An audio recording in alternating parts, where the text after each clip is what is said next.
आइए बच्चों, आप लोगों का आपके अपने YouTube channel NCERT math success classes पर स्वागत है। तो देखिए बच्चों, हम लोगों ने एक चैप्टर यानी कि चैप्टर का नाम है 3D त्रिविमीय ज्यामिति कक्षा 12 का चैप्टर नंबर 11 हम लोग समझने का प्रयास कर रहे हैं, जिसके संबंध में हम लोगों ने केवल एक्सरसाइज 11.1 के 3 क्वेश्चन पिछले वीडियो में समझ लिए थे, जिसका लिंक इसी वीडियो के डिस्क्रिप्शन बॉक्स में है। उसे ओपन करके आप लोग देख सकते हैं। इसमें बच्चों केवल और केवल 5 ही क्वेश्चन हैं। और बच्चों एक बात और समझिए कि इस चैप्टर में बहुत कम कोर्स हो गया है, तो हम लोग बिल्कुल जो कोर्स हटा है, जो मतलब जो सवाल या एक्सरसाइज जो हटाई गई हैं, उन्हें छोड़ते हुए हम लोग यहाँ सवालों को समझने का प्रयास करेंगे। तो ये क्वेश्चन नंबर हमारा 4 है। और बच्चों यहाँ पर एक ऐसा क्वेश्चन है ये, जिसे आपको समझना ही है। ये क्वेश्चन कई जगह मिलता है। यहाँ देखिए 3D में मिल गया, इसके बाद में इसी टाइप का क्वेश्चन आपको वेक्टर अलजेब्रा में मिलता है। और बच्चों अगर फर्स्ट पेपर की बात की जाए तो उसमें ये क्वेश्चन आपको सारणिक चैप्टर में मिल जाता है।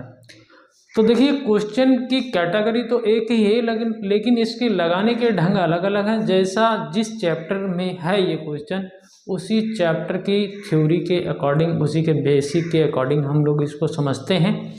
तो बच्चों जब आपकी बोर्ड परीक्षा हो तो ये क्वेश्चन आपको मिले तो जिससे आपको सरल लगे, जिस विधि से आपको सरल लगे, उस विधि से इस क्वेश्चन को कर दीजिए, कोई समस्या नहीं। वहाँ पर ऐसा तो नहीं लिखा होगा कि भैया ये 3D का क्वेश्चन है या सारणी का क्वेश्चन है या वेक्टर अलजेब्रा का क्वेश्चन है, ऐसा नहीं लिखा होगा।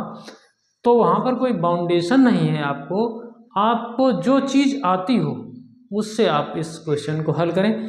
लेकिन बच्चों आज के क्लास में हम लोग इसे 3D के हिसाब से यानी कि 3D के थ्योरी के अकॉर्डिंग इसे हल करेंगे।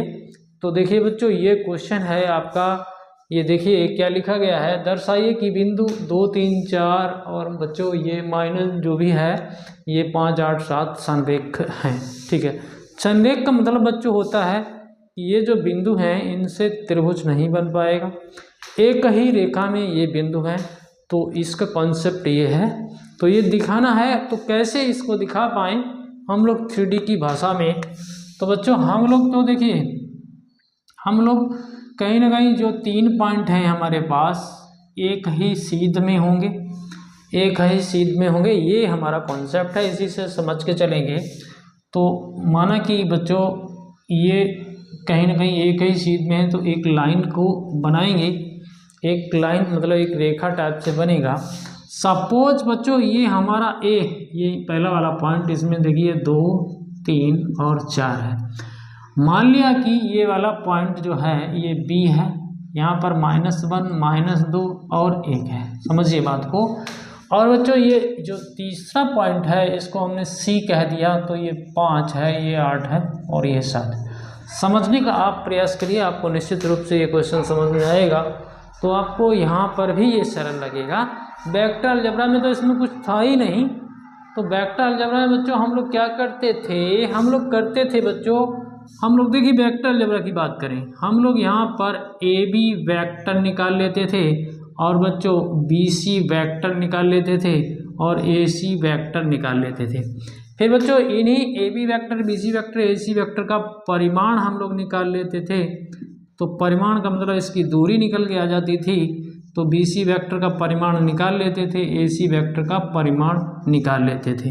होता क्या था बच्चों, कहीं ना कहीं दो दूरियों का योग किसी तीसरी दूरी के बराबर हो जाता था, वहाँ पर ऐसा कॉन्सेप्ट था। तो वेक्टर अलजेब्रा पीछे का चैप्टर है, उसे भी समझ के चलिए। और पूरा चैप्टर हम लोगों ने इसी YouTube चैनल यानी NCERT मैथ सक्सेस क्लासेस पर हम लोगों ने अपलोड कर रखा है। तो आपके समझने के लिए आप समझिए उसे। और बच्चों यहाँ पर हम लोग यहाँ जो काम करने जा रहे हैं वो 3D के अकॉर्डिंग करने जा रहे हैं। तो बच्चों इसमें कुछ नहीं करना है, आप क्या करें, A और B को मिलाने वाली कोई बच्चों ये रेखा ही तो है, और B और C को मिलाने वाली भी ये कोई रेखा है। तो यहाँ कुछ ज़्यादा आपका कॉन्सेप्ट नहीं, बहुत सरल बात है। इसका अगर सलूशन करें बच्चों तो देखिए समझने का प्रयास करिए आप। देखिए ए और बी को मिलाने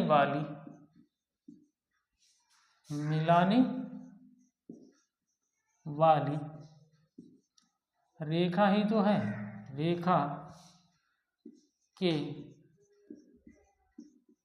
दिक् अनुपात निकालिए। अब बच्चों दिक् अनुपात क्या होता है? कुछ नहीं होता है, ये समझने वाली बात है कि इस 3D चैप्टर में दिक् अनुपात और दिक् कोसाइन, ये आप वेक्टर अलजेब्रा को पढ़िए फिर समझ में आ जाएगा। तो यहाँ हम आपको सीधा बता रहे हैं। तो बच्चों बी, यहाँ देखिए ए और बी लिखा है, तो बी से बी वाले जो नंबर हैं उसमें से ए को घटाइए, आपको इसके दिक् अनुपात मिल जाएंगे। देखिए बच्चों, देखिए हम यहाँ पर करते हैं, यहाँ देखिए -1 से इस 2 को घटा देंगे। ठीक है बच्चों, ये जो भी आएगा मतलब आ जाएगा। ठीक है, अगला देखिए -2 से बच्चों इस 3 को घटा देंगे। अगला देखिए बच्चों उस 1 से इस 4 को घटा देंगे। ये दिक् अनुपात आ गए। अब जो भी आया है ये 3 हो गया, ये आपका -5 हो गया, ये आपका -3 हो गया। ठीक, ये हमारे ए और बी बिंदु को मिलाने वाली रेखा के दिक् अनुपात आ गए हैं। इसी प्रकार से बच्चों आपको करना क्या है, बी और सी बिंदु, सपोज करिए बिंदु ना लिखिए, बी और सी को मिलाने वाली रेखा के दिक् अनुपात वाली रेखा के। अब तो आपने समझ लिया होगा कि करना क्या है बच्चों, कॉन्सेप्ट समझ गए। आपको करना कुछ नहीं है, आपको इस 5 से इसको घटा देना है, तो थोड़ा सा डायरेक्ट ये 6 हो जाएगा। ठीक है, यहाँ से 8 को 2 को घटा देना है, तो 8 से 2 घटाओगे तो ये 10 हो जाएगा। देख लो बच्चों, 8 से इसको -2 है तो ये अपने आप जी प्लस का हो जाएगा। 7 से 1 को घटाएंगे तो बच्चों ये 6 हो जाएगा।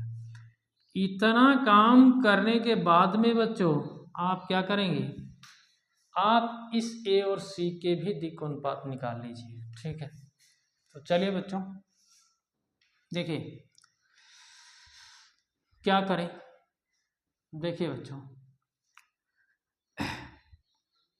अब देखिए वैसे तो हमारा काम इतने से ही चल जाएगा। देखिए बच्चों, आपको देखिए दिखाते हैं, ए बी रेखा के दिक् अनुपात, ए बी रेखा के दिक् अनुपात और BC रेखा के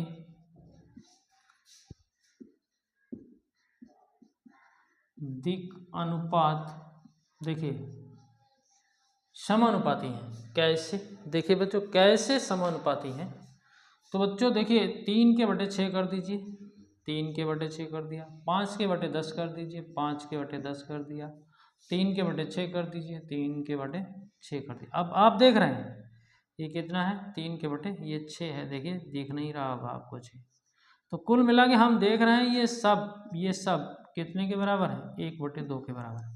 तो इसका मतलब हुआ इनका जो अनुपात है बराबर है। तो इस प्रकार से हम लोग कह सकते हैं AB और BC रेखा समांतर है। कैसी है? समांतर है। कहीं ना कहीं ऐसा है भाई, AB रेखा कहीं ऐसी है और BC रेखा भी इसी प्रकार से समांतर रेखा। लेकिन बच्चों एक बात यहाँ पर ये नोट करिए कि जब हम AB रेखा खींच रहे हैं तो BC रेखा B जो इसका इनिशियल पॉइंट है, मतलब शुरुआत वाला बिंदु है, यहीं से तो स्टार्टिंग करेंगे, तो यही तो हो जाएगा।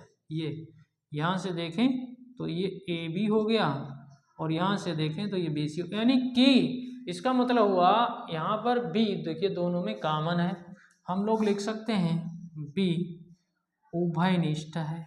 बी कैसा है? उभयनिष्ठ है।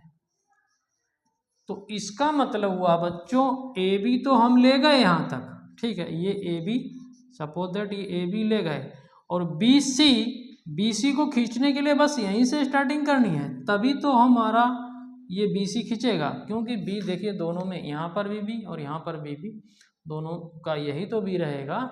तो इसका मतलब हुआ कि ए बी सी जो 3 बिंदु हैं हमारे, वो एक ही सीध में है। बस इस प्रकार से आपको ये सब बातें लिख के ख़त्म कर देना है सवाल को। और इसका एक क्वेश्चन बचा है बच्चों, उसको हम लोग अगले वीडियो में लेंगे। तो बच्चों ये क्वेश्चन समझ के चलिए, इससे आपको बहुत लाभ होगा। ये बहुत सरल है, थोड़ा सा आप माइंड को सेट करके समझिए। यदि आपकी समझ में आया हो बच्चों, तो फिर हमारे चैनल को सब्सक्राइब करिए, पेज के लिए आर पर सेट कर लीजिए, ताकि आपको वीडियो का नोटिफिकेशन मिले। साथ ही दोस्तों में शेयर करिए और वीडियो को लाइक भी कर दीजिए। धन्यवाद। जय हिंद, जय भारत।